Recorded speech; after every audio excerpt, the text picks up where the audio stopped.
Guys, welcome to my channel. So today I'm going to discuss about fluid mosaic model. So let's start. First point is in 1972 Singer and Nicholson proposed fluid mosaic model. It is given for plasma और cell membrane. सबसे पहले इसे 1972 में ये model आया था और इसे प्रपोज किया था सिंगर एंड निकोलसन ने। ये मॉडल किस पे दिया गया था? सेल मेम्ब्रेन पे। और सेल मेम्ब्रेन जो होती है आउटर कवरिंग होती है सेल की, जो कि रिजिडिटी या फिर फ्लेक्सिबिलिटी प्रोवाइड करती है सेल को, परमिएबिलिटी भी प्रोवाइड करती है। नेक्स्ट पॉइंट है इसका, इट इज़ बाई लेयर, यानी कि दो लेयर से मिलके ये बनी होती है, वो होती है प्रोटीन एंड लिपिड से मिलके बनी होती है।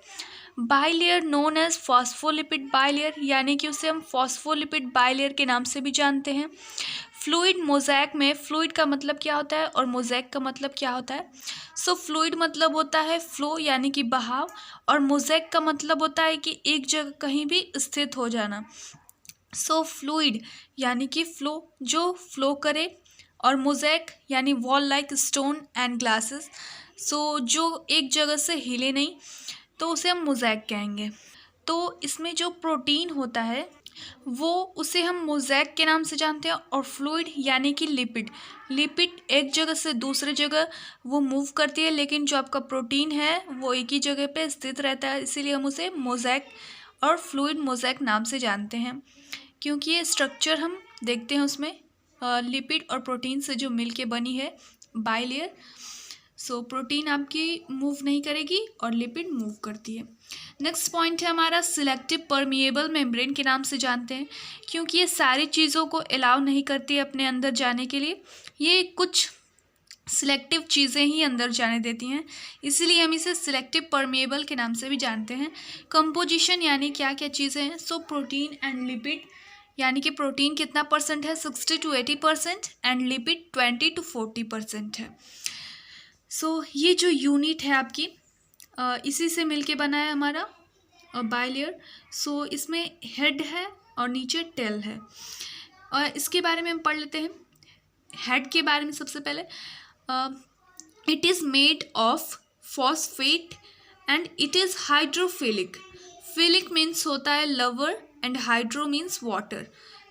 जो फॉस्फेट, जो हेड पार्ट है आपका, वो फॉस्फेट से मिलके बना है, और ये हाइड्रोफिलिक होता है यानी कि वाटर लवर होता है, वाटर को ये अट्रैक्ट करेगा। और जो टेल पार्ट होता है ये फैटी एसिड से बना होता है, और ये हाइड्रोफोबिक इन नेचर होता है, और क्योंकि ये वाटर हेटर होता है, ये वाटर से दूर ही रहना चाहता है, और वाटर हेटर है यानी कि नॉन पोलर है, और वाटर लवर है यानी कि ये पोलर बॉन्ड बनाएगा। अब दिया है function of fluid mosaic model. इसका फंक्शन क्या था? इसमें हमें पता चला था स्ट्रेंथ, सपोर्ट एंड प्रोटेक्शन। जो आउटर मेम्ब्रेन होती है सेल मेम्ब्रेन जिसे हम कहते हैं, वो स्ट्रेंथ प्रोवाइड करती है, सपोर्ट एंड प्रोटेक्शन प्रोवाइड करती है सेल को। Now this is the structure of fluid mosaic model.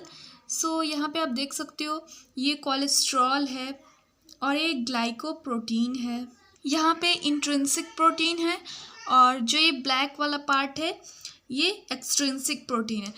Intrinsic protein से कोई भी चीज़ें आएंगी जाएंगी, लेकिन एक्सट्रिंसिक प्रोटीन से कुछ भी आए या जा नहीं सकता। इंट्रिंसिक प्रोटीन में आपका बड़ी बड़ी चीज़ें भी जाती हैं जो कि यूनिट में बड़ी हैं, और एक्सट्रिंसिक से सिर्फ स्मॉल पार्टिकल्स ही जाएंगे, गैसेस लाइक स्ट्रक्चर वही जाएंगे। अब हम देखेंगे इसमें ट्रांसपोर्ट कैसे होता है। 2 टाइप्स के ट्रांसपोर्ट होते हैं, passive transport and active transport. Passive transport में होता है मूवमेंट थ्रू कंसंट्रेशन ग्रेडियंट, यानी कि हायर कंसंट्रेशन से लोअर कंसंट्रेशन जब पार्टिकल मूव करेगी उसे हम कहेंगे पैसिव ट्रांसपोर्ट। जैसे हम सीढ़ियों से नीचे उतरते हैं, मान लो इसमें एनर्जी की रिक्वायर्ड उतनी नहीं होती है जितना कि हमें चढ़ने में लगती है एनर्जी। जब हम सीढ़ी से उतर रहे हैं तो उसे मानो पैसिव ट्रांसपोर्ट, यानी हायर कंसंट्रेशन से लोअर कंसंट्रेशन, और इसमें एनर्जी की कोई ज़रूरत नहीं होगी, एटीपी रिक्वायर्ड नहीं होगी। लेकिन एक्टिव ट्रांसपोर्ट को हम देखें तो इसको हम ले सकते हैं, जैसे हम सीढ़ियों पे चलते हैं तो हमें एनर्जी की रिक्वायर्ड होती है ज़्यादा, तो इसमें क्या होता है, लोअर कंसंट्रेशन, यानी मान लो नीचे से ऊपर जा रहे हैं, लोअर कंसंट्रेशन से हायर कंसंट्रेशन, सो इसमें एनर्जी की रिक्वायर्ड होगी। और है नेक्स्ट इसी में एक्टिव ट्रांसपोर्ट में फैगोसाइटोसिस एंड एंडोसाइटोसिस, यानी कि एंडोसाइटोसिस तब हम कहेंगे, एंडो मतलब अंदर, यानी अंदर की तरफ, साइटोसिस मतलब नष्ट कर देना। सो जो आरबीसी होता है, सॉरी जो डब्ल्यूबीसी होता है, यहाँ पे आरबीसी नहीं रहेगा, डब्ल्यूबीसी होगा। डब्ल्यूबीसी क्या करता है, इनगल्फ कर लेता है बैक्टीरिया को। और एक्सोसाइटोसिस मतलब बाहर की तरफ निकालना। सो जैसे कि सिक्रीशन ऑफ हार्मोन्स, एंजाइम, ये एग्जांपल है हमारे एक्सोसाइटोसिस के।